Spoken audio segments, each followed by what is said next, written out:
সামনেই সরস্বতী পুজো Valentine's day এবার তো দুটো একই দিনে কাজে কার কি প্ল্যান আছে সরস্বতী পুজোর কি হবে ঘুরতে যাবে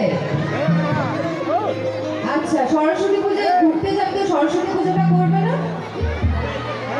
আচ্ছা ঠিক আছে আর ভ্যালেন্টাইন্স ডে কি প্রোগ্রাম সবাই চুপ হয়ে গেল এখানে আর কেউ কোনো কথা বলছে না ভ্যালেন্টাইন্স ডে কার কোনো প্রোগ্রাম নেই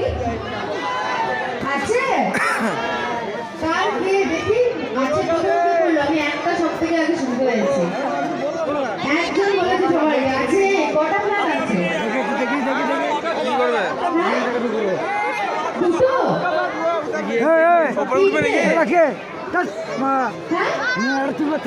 পাঁচটা